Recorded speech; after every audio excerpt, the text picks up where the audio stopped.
Good morning, everyone. I'm Jonathan Little, and we are here today with a little coffee. If you missed the announcement the other day, the Mid-States Poker Tour giveaway winner is Kevin Schmid. Kevin Schmid will be going to a Mid-States Poker Tour tournament on my dime at some point in this year. If you missed out on that giveaway, well, don't miss out on the next one because we just give away free money to all of you. We're having our coffee today. Today is a very busy day for me. I have a bunch of poker coaching quizzes lined up to make. At 10:30 a.m. I have to go read a book to a bunch of preschoolers. We're going to read a book called, I don't know exactly what it's called. I think it's called The Gruffalo. The premise of the book is there's a mouse walking through the woods trying to find some food, and he keeps stumbling upon animals that want to eat him. And the mouse keeps telling all of the scary animals that, for example, there's a fox. What's the line? I know it. Something to the effect of, a mouse took a stroll through the deep, dark woods. The fox saw the mouse, and the mouse looked good. Where are you going to, little brown mouse? Join me for something. Join me for lunch. It's a rhyme. I forget the rhyme. He says, it's awfully nice of you, fox, but no, I'm going to have lunch with a gruffalo. A gruffalo? What's a gruffalo?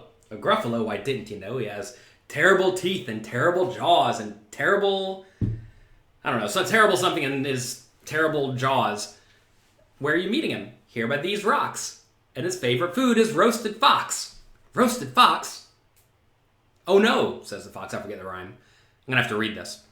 And anyway, the fox runs away. Then he walks through the woods again, runs into an owl, tells him that the gruffalo likes owl ice cream, scares him away. Later he runs into something else. A snake. Runs into a snake, tell him they like scrambled snake, and eventually he runs into the gruffalo. The gruffalo says that his favorite food is a mouse. And then he tells the gruffalo to walk behind him and that he will prove that he is the scariest creature in the deep, dark woods. And then the gruffalo, who's apparently not very smart, walks behind the mouse. The mouse says hello to the snake. The snake runs away, loses his mind, says hello to the fox, the owl. They all lose their minds. And then at the end, he tells the gruffalo that now he's getting hungry and that his favorite food is gruffalo crumble. And the gruffalo gets scared and runs away. And then at the end, the mouse finds a nut and eats the nut. I'm not exactly sure the moral of this story. Is it that you should be good with telling fibs? Is it that you should be deceptive? Is it that people are only looking out for themselves? Not exactly sure the moral of the story. I asked my wife if it was okay to take in a book that discusses animals murdering and eating other animals, or at least having that in their mind. And she said it's probably fine. So we're going to read that to a bunch of kids and eat Rice Krispie treats. Yeah, Ara Galloway says, maybe it's that everyone has their own strengths. Yes, mice are smart, apparently, and the other animals are not so smart. Or at least they're gullible. Don't be gullible. Maybe that's another instance, because if the fox just didn't believe the mouse, he just would have ate the mouse, and that would have been the end of the story. That would have been a very good story, right? So anyway, we're going to go do that. But yes, everyone does have skills, traits, etc., and they make use of them. And those who do not perish. Intro to Tom and Jerry. Yeah, exactly. All right, so 2 Ask Me Anythings in 1 week must be short on ideas, huh? No, I actually have a big list of them, but I was short on time this morning because time started to run short in the mornings because we have to get James out of the house and to his school by 8:45, which means the time from like 8:15 to 8:45 is relatively hectic. So maybe we need to start planning a day ahead of time. Louis Philippe says, since I put out Poker Coaching Premium, you just don't have very many questions anymore. It's such a great product. Well, good. That's the goal, right? I made my site, pokercoaching.com. We decided to upload tons and tons of 30-minute long videos on specific topics. And it turns out that it's just a whole pile of answers to all of your questions. Whatever you want to know about poker, I've made an in-depth video discussing exactly that. What's the difference between RCO and GTO? I don't know. Is this a joke? Give us the joke. Give us the punchline. We have a hand. Home game. 6 players were sitting with $2,000 playing 10-20, so 100 big blind, 10-20 game. After a few hours, you're dealt ace king of spades, folds to the dealer, who has a reputation of being very tight. He raises to 100. You decide to just call. I'd 3-bet basically every time. Ace king is great. Even if the opponent's tight, ace king of spades is great. Flop comes jack 7-2. You raise to 200. You can't raise because your opponent didn't bet yet. You have to check. I don't even know what position you're in. I don't even think you list that. It doesn't matter. You're out of position, presumably. So you check. Well, you lead into your opponent. I would never lead here. Jack 7-2 is a board you should be checking. And if you are going to be checking, you want to be check raising your best draws. Usually, I mean, this is part where you could check call your draws with ace king of spades, like because it has showdown value. So either shove or call. Either play is fine. Maybe not even shove. Maybe raise small. Raise like 500, then jam turn to give you a little bit of additional fold equity. But anyway, I would not lead. I think leading is particularly bad because that forces the opponent to play pretty well. So if you do lead and your opponent raises, you still have to call it off because you have 40% equity. How lucky was I to get the poker coaching domain? I bought pokercoaching.com from my very first poker coach, a guy named Bill Seymour, who's about 70 years old. He is an old school gambler. He owned the domain pokercoaching.com for about, well, he probably bought it about 25 years ago. And he was getting out of the poker coaching business to some extent, and he sold it to me. So was I lucky that I found Bill Seymour as my first poker coach and was a good student and stuck around and followed up? Probably, yeah. Pretty lucky. You talk about optimizing your time. Don't waste it. Ask yourself, what are you doing with your time? Is this productive? Is this useful to me? And quite often you'll find the answer is no. If it's not useful to you, then do something else, right? Many, many things you can do in your life are not actually that productive. Something a lot of my friends do is they sport bet all the time. They bet on sports, maybe even with a tiny, tiny edge, and then they watch the sports. They bet on the sports, they watch the sports. It's fun. It's entertaining. It gives them swings. It's exciting, right? Problem, though, is it's completely unproductive because even if you're a great sports bettor, you win at like 1% ROI. And if you're making only a $10,000 bet, you make $100. It's really worth it to spend some time researching, 2 or 3 hours watching the game to make $100 and to experience giant swings. What if you could make $200 or $300? Where does it become optimal, right? Or at least acceptable? And like what, $500 to have big swings like that? I don't know. Depends on your bankroll, I suppose, and your risk tolerance. Also depends if you're going to watch the games. Lots of my friends watch the games because they bet on it to make the game exciting. Otherwise, the game is not such a great game to watch most of the time. But that's a very unproductive thing. Good example. So don't do things that are very unproductive. Especially if it's not even mentally strenuous. I try to think of the things that I kind of goof off with. I'll play games like Magic the Gathering or Hearthstone. At least those kind of get you to think, When you're watching sports, you're not really thinking all that much. But I get it that people need to have downtime and they need to relax and they want to chill.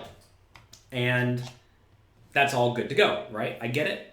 There's nothing wrong with chilling and relaxing. However, if the question is how do you optimize your time, figure out a way to enjoy your work to the point where your work becomes the relaxing times, or at least the enjoyable times, right? A lot of people hate their work, so they're doing everything they can to get out of there. Whereas I wake up every morning ready to go, ready to get to work. I made 3 poker coaching quizzes in the 30 minutes I had this morning. And, that's just me getting work done. It's also the social aspect of watching sports. Again, want to optimize your time? Stop socializing, especially with people who like to socialize doing things that aren't that beneficial. That said, again, I realize some people love to go do things like play golf, like watch sporting events. Maybe there's value in networking. Make sure you're networking, though. You bet on sports because it makes watching the games more enjoyable. Exactly. Stop watching the games. There you go. Want to save everyone time? Or you want to maximize your time? Stop watching television. Stop watching things that do not actively benefit your life. You may say, oh, it benefits my life. I love sports. But like, why? Why do you love sports? There's this idea that humans have a desire to go to war. And we don't really go to war very much anymore. And people desire to be on a team. But we're not really on very many teams. But if you associate with a sporting team, they essentially go to war with the other team. And that's fun and exciting, but there aren't any actual real consequences, for you at least. Maybe if you bet money on it, I guess there is. But you get what I'm saying, right? Like, this is some innate desire that many people have. They desire to try to destroy other people at their own expense. And I try to not fall into that, because that doesn't make a whole lot of logical sense to me. All right, let's see. 1-2, average raise is $12. What's the optimal strategy to beat it with a big rake? Just raise big with a tight range. Good morning from Toronto. Hello.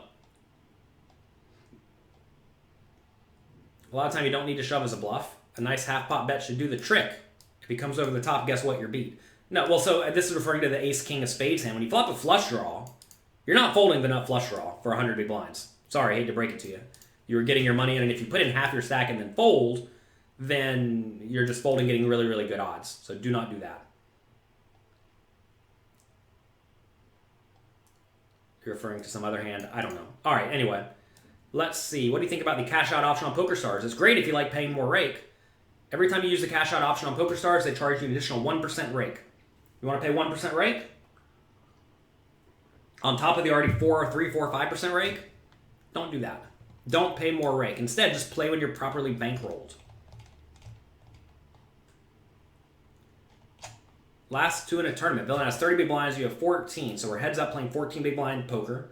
When raising from the button, Villain's either all in or folding. How do you adjust your raising range? Develop a limping range, Eric. You're allowed to limp. Please don't forget that you are allowed to limp. So many people get it in their minds that they have to raise or fold, or go all in or fold. In this scenario, you probably want to be using a very wide limping strategy and almost no raising strategy. You want to be using a strategy with some all-ins, with the marginal stuff like bad ace-x, small pairs, marginal king-x, etc. that's profitable to open shove. And then you want to be limping a lot of other stuff. Especially if you're playing a big blind with a big blind ante, then you want to be limping a ton. What's my favorite tells to look for? I look for anything that looks out of character. I like to try to see weird things, right? Anything that looks weird. So I don't necessarily think I have a favorite tell or anything like that, because everybody has different tells. Isn't poker a sport? I don't really think so. Do you have to be in great physical shape to play poker? No. Do you have to play long hours? Not if you don't want to. Do you have to be in peak physical condition? No. What is a sport? I don't mean, let's Google sport. I'm going to Google sport real quick, because I think I actually did this in the past. Oops. School emails. School's closed on the weekend, or the week. Let's see. What is a sport? Let's just read sport definition. We'll figure out together right now if poker is a sport. All right, according to the Google, an activity involving physical exertion and skill in which an individual or team competes against others for entertainment. Sounds like poker's not a sport to me. That's for sure. An activity involving physical exertion. Absolutely not required to play poker. Half the definition is wrong. And skill. Poker does require skill. In which an individual or team, individual, that's fine, competes against others for entertainment. I don't compete at poker for entertainment at all. When people ask me, what do I like to do in my spare time? Do you like to go play small stakes games? The answer is like, no, absolutely not. I like to not go play poker in my spare time. So, at least as I approach poker, poker is definitively not a sport. So there you go. That's just consulting Google's definition. I'm sure there's some other definition. Let's see what Wikipedia says. Maybe Wikipedia is different. Let's see. When am I going to Jacksonville? October 10th. What's the best book for cash games? I would tell you just to go through my cash game course at pokercoaching.com/cash. That will get you way ahead of essentially everyone else that you play. How many poker theories are there? These are not theories. GTO exploitatus. These are not theories. There's one right way to play poker, in my opinion. It's not even a theory. It is learn to play GTO and then adjust whatever your opponents do wrong. It's essentially what every good player does. Curling is definitely a sport, smiling face. Curling does require physical exertion. You ever seen those people sweep? To be fair, maybe everyone can do that. Article about chess players burning calories, sure. I actually don't burn calories when I play poker. I get fat. Maybe I'm not thinking hard enough. Which is a better value? Like, these questions never make sense to me. It depends on what you're doing. Right? It depends on exactly what you're trying to accomplish. Which is a better value? Do you mean like you can sit there and blind out longer? I mean, is that what you mean by value? It's not a very good question. Essentially, you want to say which one makes the most sense for my bankroll, and I don't know what your bankroll is, and you didn't list the rake, right? The rake is highly important. For example, if the $250 game takes $50 rake, but the $100 game takes $10 rake, then obviously the $100 game is a way better value because you're getting to play smaller money, presumably in a softer field, with the same rake. How did I get all this knowledge about poker? I devoted my life to it for 15 years. Who is my idol? I never had one. I hired a whole lot of coaches, though. And which books did I read? I read all of them. And I studied all the training sites. I did all of it. Let's see. If you can play literally all the time, how much should you take away from that time and study for preparation? Depends on how good you are. Are you already winning a significant amount of money? If you're winning a significant amount of money in your games, you should move up, first off. If you're not moving up, for whatever reason, maybe you're already playing the biggest game in your area, you probably don't actually need to study that much. If you're winning like 13 big blinds per 100 hands, or if you're winning something like 7 or 8 big blinds per 100 hands online, that's pretty solid. If you are winning something like 10 big blinds per hour in live cash games, that's pretty solid. At that point, you should probably consider moving up. If you're not winning that amount, like say you're winning 8 big blinds per 100 in live cash games instead, you're probably in the right game, but you should be spending some time studying. But basically, as you are worse at poker, you should spend more time studying. Like if you're losing, you should play none, right? You should just study all the time. All right, let's read what Wikipedia says. Sport includes all forms of competitive physical activities or games. So different definition. Which, through casual organized participation, aim to use, maintain, or improve physical ability and skills while providing entertainment to participants and, in some cases, entertainment for spectators. This whole maintain or improve physical ability and skills. Well, so I'm not exactly sure how this sentence reads. It says maintain or improve physical ability and skills. Does that mean physical skills or mental skills? Not exactly sure. It's kind of an unclear definition. Really, though, every single one of these definitions involves the word physical. So is poker a physical game? I have to say no. Poker definition, let's look up Webster. Webster Dictionary. This is the official dictionary. Where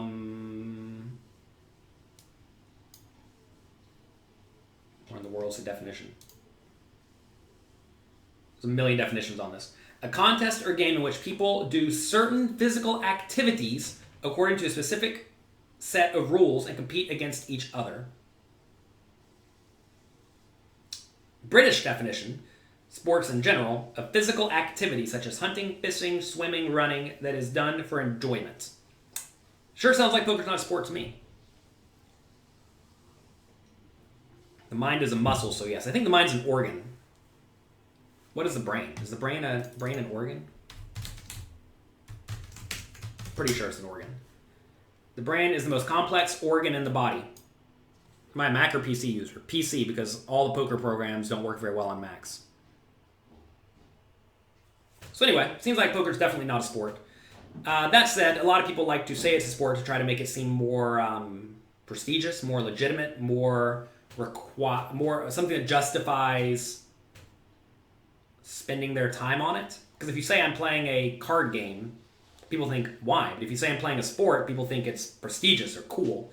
Kind of like investing, right? If you invest on the stock market, people think you're a legitimate professional. Whereas if you invest in many other things, buy action poker players, let's say, people think you're a degenerate. So they're both degenerates.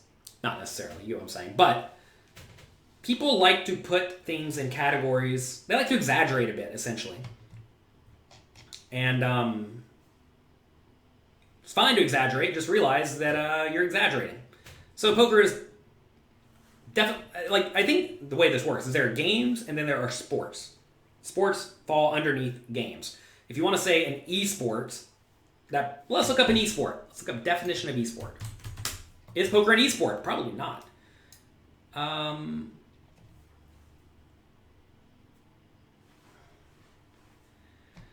Esports definition. Turns out Wikipedia is not so good for definitions. All right, esport, a multiplayer video game played competitively for spectators, typically by professional gamers. A multiplayer video game. Wow, I didn't know that was a definition. I assumed things like Hearthstone, for example. I figured that would be considered an esport, but apparently not. Cool. Different definitions. Competitive tournament for video games, especially among professional gamers. So no mention of multiplayer there. Are esports really a sport? That's a good question. How are U.S. players supposed to get better than Europeans if you can't play online poker? Well, you can play online poker, just not on good sites. And how are you supposed to get better? Study a lot. While they're off playing and trying to win money, you study and improve your skills. But yes, it's tough. You can't put in the volume, so it is what it is. Do you think computer games should be labeled as a sport and played in the Olympics? I don't know what classifies as an Olympic sport, as an Olympic game. The Olympic Games, right? I don't think they call them the Olympic sports. They call them the Olympic Games. So I don't know what is the qualification to be in the Olympics. I'm not well versed on that. Look it up, Loofly. Tell me what's the qualifications to be in the Olympics, and I'll tell you if I think it should be in there. Are individuals who are participating in sports as professional athletes being entertained? They are entertaining others for sure, but as professional athletes, they are working and don't need to be experiencing entertainment. Yeah, I agree. Like that's what I was saying earlier, right? Like I don't play poker for entertainment. I play poker to try to win money. And that's, maybe winning money to me is entertaining. Like, what is entertainment? Hey, let's Google entertainment. We're just consulting the internet all day today. The action of providing or being provided with amusement or enjoyment. Oh, I enjoy winning money, so I guess that's entertaining to me. So, okay, fine. That makes sense. Hearthstone is multiplayer, 1 versus 1. Okay, I guess 1 versus 1 is multiplayer. I read multiplayer as more of like a team sport. Like, well, basically all the other esports. But okay, fine. 1 versus 1 is multiplayer. I can get behind that. Is Poker Snowy's AI reliable to reference your own play against? I think if you play like Poker Snowy, you'll win a decent amount of money in pretty much all games besides the absolute highest stakes. And even then, Poker Snowy, the owners there, think that if you play exactly like Poker Snowy, you'll just crush all players. Or at least win a tiny bit. So, I think it's definitely good against the majority of people, but the owners think that it's good against everybody. It has a competitive nature, so that's why people say it's a sport. That's not what people asked me. They asked, is poker a sport? And it seems like the answer is definitively no.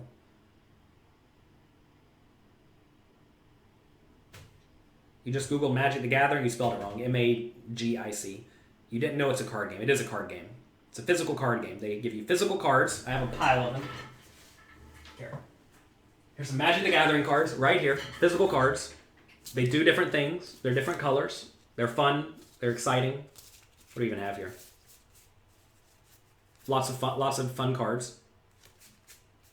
They're all the same back, so that they look the same, right?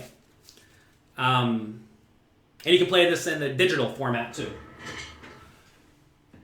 They have Magic the Gathering Online. They have a new thing called Arena that seems to be more geared towards younger people. Because it's more like Hearthstone. They're trying to copy Hearthstone because Hearthstone makes all the money. So anyway, that's that. What would be my bankroll recommendations for full-time online cash game players? Read jonathanlittlepoker.com/bankroll. In general, though, you're going to need a lot of buy-ins, like 100 of them. How does a site like Poker work, and is that a good way to get staked? Look, if I was a young person and I did not have many poker skills, if I was playing mostly small stakes and I was struggling to move up, I would definitely get backed by a site that provides coaching. And Pocar, Pocarr.com, for those who are interested, they offer coaching. So you sign up, they give you private coaching or group coaching. They have a gigantic library of really good training videos. And that is a great way to essentially get private coaching for, well, half of your profits. And presumably they're going to make you significantly better. They turn down a lot of people. You already have to have a little bit of results. They don't want to take on people who just want to get handed free money, you know, and they're going to vet you pretty hard. You may even have to put down a deposit because, you know, they're not trying to get scammed, right? But it's definitely a good way to go. If you can get in a company like Poker, you definitely should. I'm excited for the new Hard Rock opening. I am. The games will be good. I think the games may not be much different, but maybe they will be. I don't know. We'll see. How can you start building a bankroll? Find a game you can beat and play it a ton.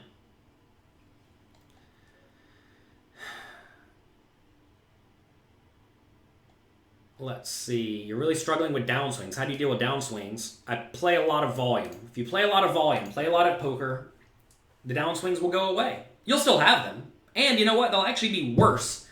They'll be more severe one way or the other, because as you play more hands, inevitably you'll experience the full brunt of variance. The thing is, though, is that if your win rate is up, it's going to go up like this, right? Whereas if your win rate is down, it's going to go down like this. The problem is a lot of people say, I'm in a downswing, this is brutal. Maybe you're actually a losing player, and this is normal. Maybe you're a break-even player or a tiny winner. If you have a small win rate, think about trying to do some MS Paint, try to draw for all of you, but I'm not going to do that. If you have a small win rate, you're going to have big swings, often in the negative direction. If you have a very big win rate, your swings, like let's say you just win at 10 big blinds per 100 hands, you may have like a 100,000 hand stretch where you win it 3 big blinds per 100 hands. Way worse. If you're a 2 big blind per 100 hand winner, you may have a stretch of 100,000 hands where you lose at like 2 or 3 big blinds per 100 hands. And that's just normal. Get used to it. And how do you cure that? Play in games where you have a substantial edge. Peacekeeper is not fun. Who doesn't want creatures to attack? Well, me, whenever they have all the creatures. I typically don't play decks with a whole lot of creatures. Is edge sorting possible in Magic the Gathering? Oh, don't even get me into ways people can cheat you at Magic the Gathering. This is why I don't really play live, or why I don't play live all that often. There are a few reasons I don't play live. There's a lot wrong with the game. But there's some actual magicians who play Magic the Gathering, and they are very good at finding the cards that they need. And they have judges who are very strict. I'm actually not a big fan of strict judging, but the problem is that some people are willing to cheat in a child's card game to try to win almost no money, to the point you have to have very strict judging. It's insane. Like in poker, the judges, the rules, are actually really, really lax compared to other games. And, you know, to be fair, that's because if you get caught cheating, you go to prison. As opposed to if you get caught cheating at Magic the Gathering, they'll ban you for a year, right? And would you rather get banned for a year, or would you rather go to jail for 10 years for cheating? Which I think is really good. I like the idea that if you cheat at poker and get caught, the punishment is really severe. Now, when I say cheat, I mean like not angle shooting. You don't go to jail for angle shooting, but you do go to jail for inserting an additional ace of spades into the deck or bringing chips to the table. Like you saw the guy in Atlantic City who made his own chips and brought them into the Borgata tournament. He's in jail now. And good, right? It's good to know that in our game, if you try to mess with them, they will send you to prison. So there's really not a whole lot of cheating in poker, and a lot of the rules in poker are relatively lax, for the most part. And if they are the strict rules, usually like it's not that detrimental if you screw it up. Anyway, in Magic the Gathering, you use these things called sleeves on the back of your cards. Let me see if I have some. Someone got in trouble for this just the other day. All right. See this? This is a Magic the Gathering card. It's actually within 2 different sleeves, so the cards don't get messed up. So we have what is this thing? This is called an Eldrazi Mimic. Okay. So what you do, you take your cards, put them in sleeves like this, so that they do not get damaged. This card's not worth very much money, but some cards are worth a lot of money. So these sleeves, if you look at them, they're pretty much identical, right? But say I played with this particular card a lot and didn't change the sleeve, and these are all new sleeves, then this sleeve will be a little bit more worn. If you have some cards that are worn and some cards that are not worn, that's a big problem in your deck, right? Because then you can just tell the difference. Sometimes the sleeves are cut slightly different. You all may not be able to see this, but these are all cut basically the same. But turned out a manufacturer of card sleeves recently has some that are like 1/10 of a millimeter longer than the other ones. To the point that if you take a set of sleeves from this package and a set of sleeves from this package, like 2 different packages you buy, shuffle them together, they'll be slightly different. So, anyway, that's that. Mark says, you didn't know I play Eldrazi. I don't really play Eldrazi. Here are the Eldrazi cards. I just have piles of cards in case I need to play them. Must be nice, huh? All these are pretty much signed. Here we have the Thought Not Seer, the only good Eldrazi. What else do we have? Really not out of the good ones. We have Slivers. Have our Heart Sliver in case we need it. We have Leyline of the Voids, because every Sliver deck needs Leyline of the Voids. Muscle Sliver, obviously. Anyway, we have our Magic the Gathering cards. Evan Jarvis, good morning. Welcome. Hope you're having a great day. If you all have not checked out Evan's new product we are selling through the Poker Coaching email list, definitely check it out. Have I played Illuminati? It is awesome. I have not played Illuminati. I've actually not played very many card games because I realize how detrimental Magic the Gathering is to your time. Will I travel to the Encore in Boston? I will not. I mean, I would if I had a reason. And I don't have a reason to. Yet. If they have a big tournament, I'm definitely going. I think Boston's a great city. It's not so hard to get to from New York City, so it's perfect, right? Problem is, we talked about this earlier, I just don't go to play, right? I need a reason to go play. Is there a situation where you would fold aces pre-flop? Essentially only on the bubble of a satellite when I am close to guaranteed a seat. You need to collect your Grip's birthday gift today. Oh yeah, is today Grip's birthday? Was it today or yesterday? Evan, is today your birthday today or yesterday? Doesn't really matter. I guess it does matter a little bit, but happy birthday. I hope you enjoy today and the rest of your life. Grips is awesome and produces great content. That is definitely true. Does signing autographs annoy me? No, I definitely like signing autographs.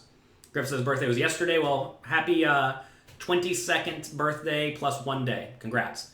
Does signing autographs annoy me? No. And the reason is because I also appreciate autographs. I like my Magic the Gathering cards to be signed. Here, we'll show you. We'll take the same pile of cards. Let's see. First card right here. You see this black text, this black scribble.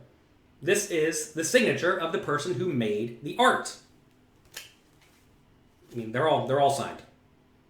I just get all the cards signed. They're all signed. So anyway, see, more squigglies, right? I like the squigglies. I appreciate the squigglies on things that I enjoy, and I always have. And I realize that other people appreciate the squigglies. I don't know why people necessarily appreciate the squigglies, but I do. And I think it's because it makes the card more unique. It makes it feel more real. It makes it feel more tangible. And it's a record that you have been there and you did that, right? To some extent. So, I definitely like signing stuff for people because I recognize the value. Where's the signed Black Lotus? Oh, where is it? It's buried down here somewhere. Look, we have loads of Magic cards. Loads and loads. Here's a Black Lotus. Let's get it out of the full nasty sleeve. This is a Black Lotus. Signed and altered by Christopher Rush. The artist. Very, very solid Magic card. One day, I think this will be worth a lot of money.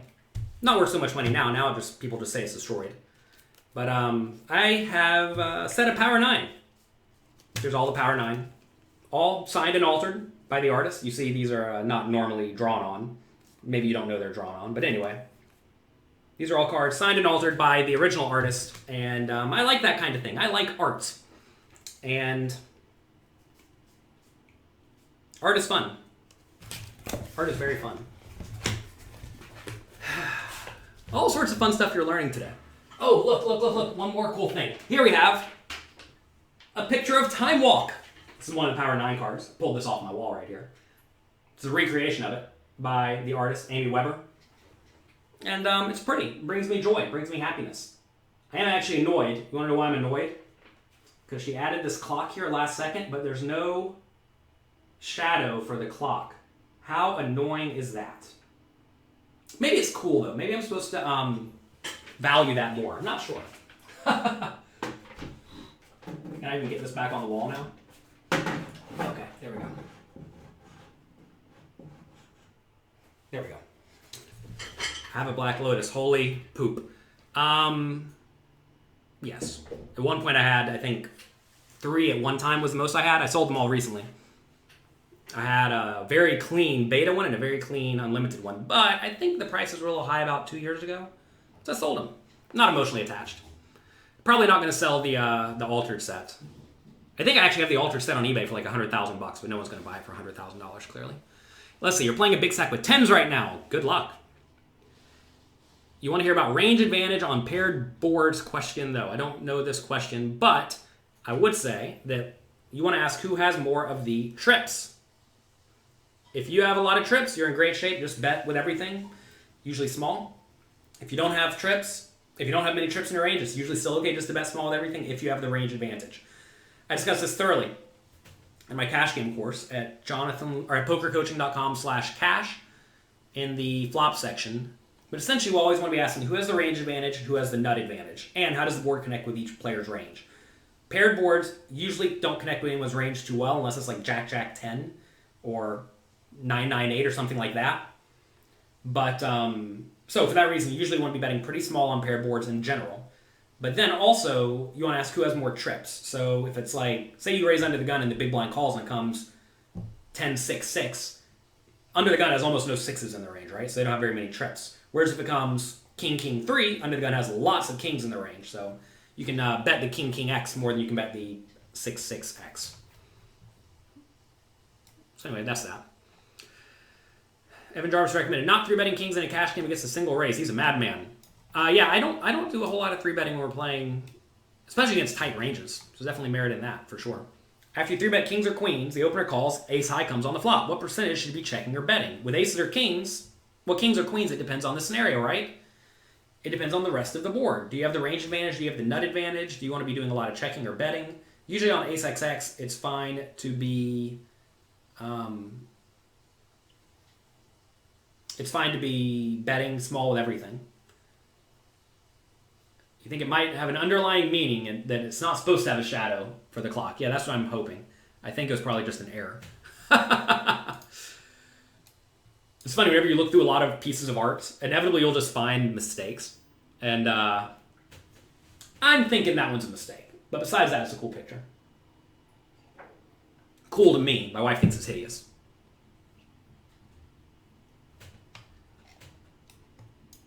Let's see.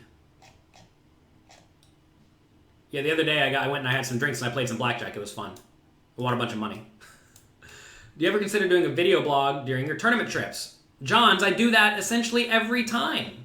Go to youtube.com/floattheturn, FLOATTHETURN, and look for my video blogs. Every time I go on a trip, I make a video blog. So, sorry you have not seen that. Make sure you follow me on Twitter, Instagram, etc. If you have a range advantage, but villain is betting like he's got the best hand, what do you do? Depends on the villain, right? To be fair, your opponents very often should be raising and applying aggression, right? Because when they have the nuts or an obvious draw that lacks showdown value, usually they want to be playing aggressively. So if they want to be playing aggressively, you have to ask how often is this happening? Is this happening a lot? Are they raising you very frequently in spots? Like say you raise under the gun and the big blind calls and it comes ace, king, 3. If they're just check raising you every time on ace, king, 3, obviously they're doing it with some hands that they should not be check raising. Because ace, king, 3 is really good for under the gun and really bad for big blind. So if they're check raising frequently here, it means they're check raising hands they should not be check raising. If they do it every once in a while, like almost never, it probably just means they have a set, right? A set or ace 3 or something like that. But even then, like ace 3, you have to be kind of careful raising because you could just be against aces, kings, ace, king, right? So you have to be a little bit cautious with stuff like bottom 2 pair. Anyway, if someone is just playing maniacally against you and you have the range advantage, know that it's fine because your range is going to be decently well protected.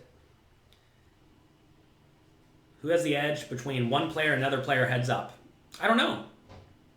I would tell you to look at their experience in exactly heads up games. Full disclosure, I've played tons of heads up sit and goes online. and I've studied from some of the best players in the world. So I'm happy to play heads up. That said, people have these ego battles of like, oh, I'm better at heads up than someone, or I think I can beat you in heads up, let's play. You have to realize, if someone wants to play you heads up, presumably they're not an idiot, and they think that they have an edge. If they think that they have an edge, then they may, right? So either you're delusional or they're delusional. So if one of the two of you is delusional, then could be you. And also, what edge will you have, right? Do I really want to risk a significant amount of money on a game that I could easily be highly disadvantaged at? And the answer is just no, that's stupid, right? So the idea of heads up for rolls is one of the most asinine things I've ever heard anyone talk about, unless they're known to definitively be a very, very strong heads up player.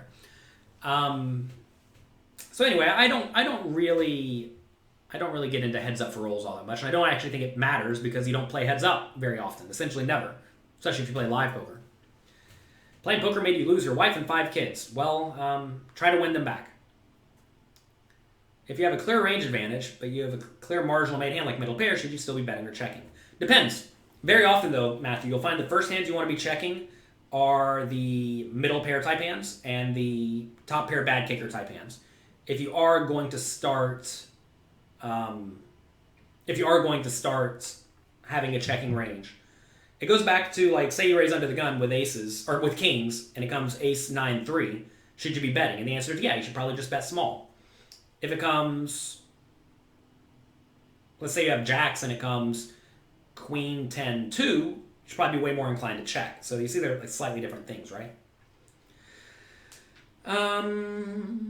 He was a certified streamer during the poker boom. I tried to stream during the poker boom. I think it was 2008 or something like that, 2007, right when Twitch started, and they banned me. So thanks, Twitch, for banning me the first time around. Thanks for letting me come back. Sorry I was streaming gambling on your website. My career of tournaments on average, what percentage of yourself did you say you had during all of those tournaments? I don't know, man. It's not like a percentage in general. It's as the buy-ins get bigger, you sell action, right? And small stuff, 5,000 and lower, I typically have a lot of my action. 10,000 and bigger, we start to sell off some. Because you want to be properly bankrolled, right? Yeah, who would want to win your wife and kids? I mean, that's a better question. Why would you risk your wife and kids in a poker game? Oh, your Spanish yoga teacher beat you. Oh, if your Spanish yoga teacher beats you out of your wife and kids, probably means you're not very good at poker, or you played a really high variance game, so you should have been a little bit better at game selection. But yeah, you should definitely try to win them back if you want to win them back. Can you condone Norton VPN? I don't know anything about Norton VPN. You had $600 and went down to $250. Is it because you're playing a 3,000 person field? Would you be better to play sit and go? So yeah, read jonathanlittlepoker.com/bankroll. It's very, very important to realize that in events with tons of players, you will experience tons of variance. Oh, you're not a streamer, you were a steamer. Oh, I was a little bit of a steamer when I was young and dumb, but I got over that real quick. But yeah, so timing is a weird concept, but is worth mentioning. I mean, there are many businesses that if they started just a few months later or a few years later or whatever, they would have succeeded. I mean, we've seen this in the electric car companies over and over and over again. Tesla's really the first one that's kind of sticking. And even then, they may still be too early. And so many companies fail with a great idea, but they're just too early. Sometimes they're too late, right? People who get into companies now and they decide to go into, they have a marketing company. If they're loading all their money into TV ads, they're probably screwing up. Because, for example, why does poker coaching not advertise on TV? Well, because it'd be really dumb, right?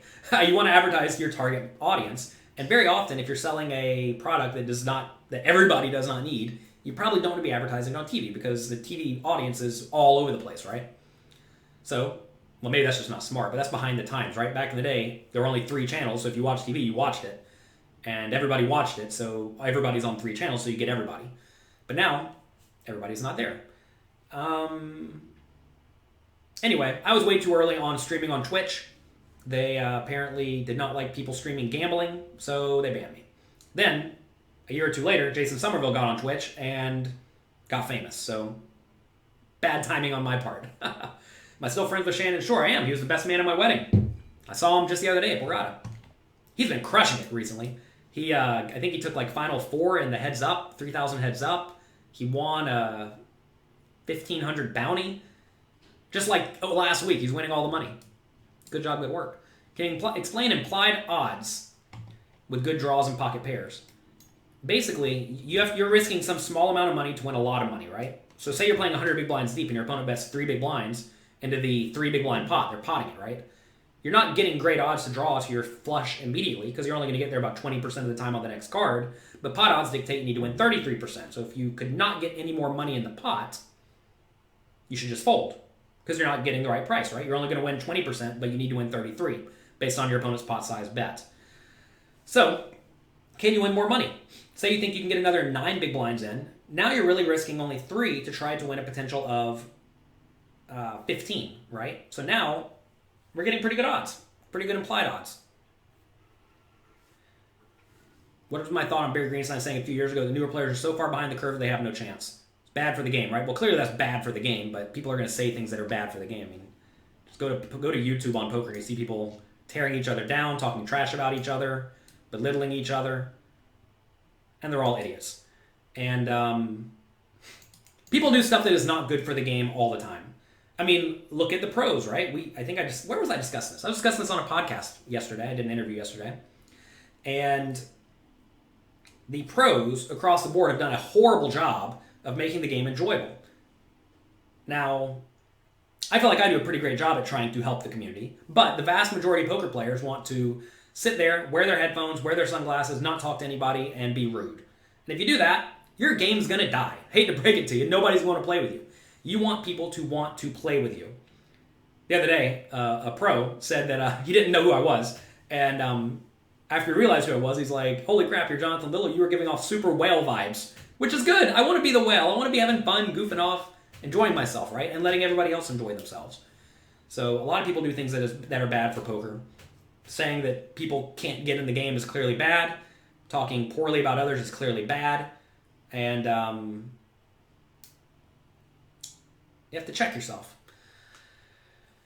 Let's see. We'll be offering discounts on Poker Coaching Premium. If we do, it's going to be minimal. The problem is that we spend tons of money on the content, and I realize $99 is a bit steep, but the value is there, especially if you're going to study.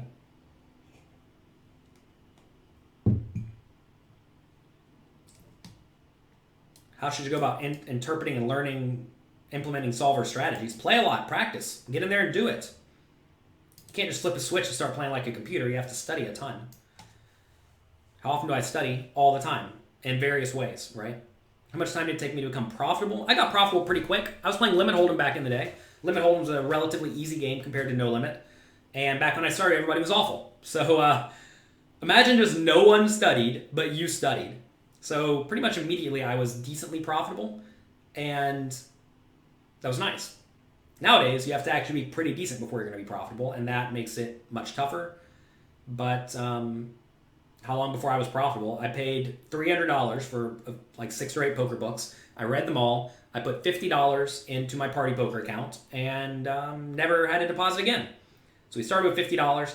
Oh, look, we've at least doubled our bankroll. I want to show you all. This is proof. I started with $50.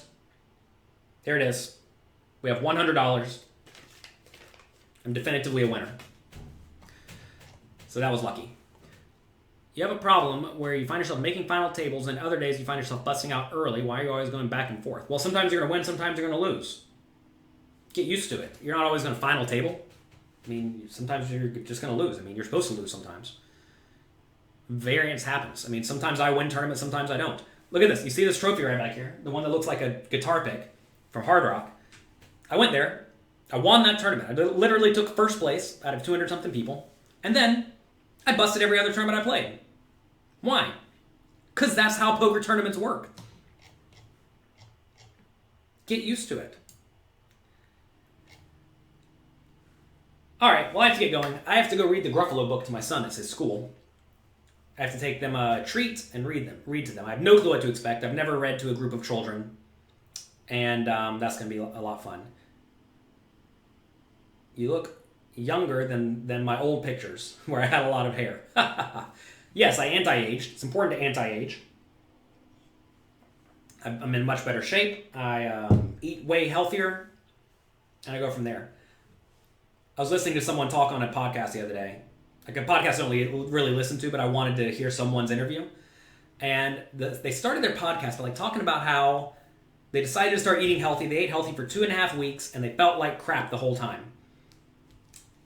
And then he goes back to mentioning how he felt way better whenever he was eating cakes and cookies. Yeah, well, no crap, you're not eating as many calories, right? If you go from eating fried chicken and pasta to eating a salad, you're gonna feel rough because you're going from eating 3,000 calories to 600. So don't be a fish.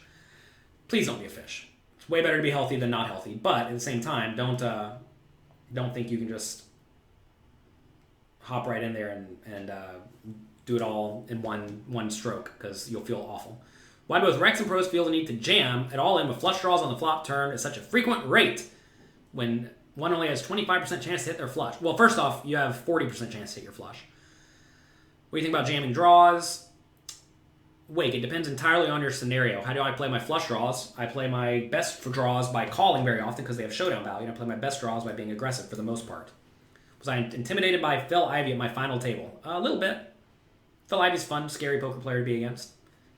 Remember one time I had quads against him, and my heart was beating like crazy as if I was bluffing or something, but I wasn't bluffing. I just had the nuts. Oops. Trying to figure out what's going on with Instagram. Instagram's messed up on me. Don't know how to make... Oh, there we go. So yeah. Phil Ivey's an intimidating character to play against. But you realize eventually that we're all just humans. All the pros are just humans. They're all doing the best with the cards they have. And you should not feel intimidated. I know it's easy to feel intimidated. It's easy to be afraid. Especially when you put these people up on a pedestal. But don't put these people up on a pedestal is what it amounts to. Realize that they are all humans. And they're seeing the same things you're seeing. Obviously, they see the things that you're seeing a little bit better. But if you're at a disadvantage to any player, if you play reasonably well, if you've studied poker a lot, you're pretty good, the disadvantage you're going to be at is definitely going to be minimal. What do you think of the Best Bet series in Jacksonville? I think I'll be there. I don't really know. I've only looked at the tournaments that I'm going to be there for. They have a $2,000 game and a $5,000 game. Both of those are great events to play, so I will be there. Have I played on a random poker app? No. Don't play on random poker apps unless you want to get cheated or robbed or anything like that. Insert bad things that could happen to you. What was my strategy for playing against Tom Dwan? The day before the final table, Phil Ivey was on my direct left, and I called my friend Tom Dwan because I know he'd been playing a lot against Phil Ivey online. And I said, Phil Ivey's 3-betting me every hand. What should I be doing? He said, go all in a lot. So I started 4-betting all in a lot. And he started folding, and I just chipped up an insanely high amount. He was applying a lot of aggression, thinking that everyone would be tight on the final table bubble. I decided to not be tight. I decided to blast it in, and he folded a lot, and that let me chip up.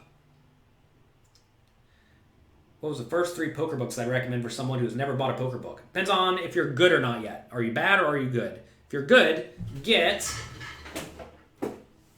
this book right here, Mastering Small Stakes No Limit Hold'em. This is a big book. It's an advanced book. There's lots of images, lots of range charts to help you understand how to play fundamentally sound poker and how to develop fundamentally sound ranges. Now, this is not a book you're supposed to memorize. Some people say, oh, how am I supposed to memorize all those charts? You're not. Hello, don't be a fish. You're supposed to memorize how to play well and learn how to play well, and this book explains how to do it. Mastering Small Stakes No Limit Hold'em is really all you need. Hi, Papy. What is a Papy? All right, that's going to be it for today. Hope you're all having a great day. I have to go read the book to my child and a bunch of kids. I'm nervous. I'm a little bit nervous. Have you ever been nervous to read to a bunch of kids? What a weird feeling, huh? Not actually that nervous. A little bit nervous, though. Anyway, I have to go do that. Have a great day. Have a great weekend. Enjoy yourselves. Have fun. I wish you all the best of luck. Bye-bye.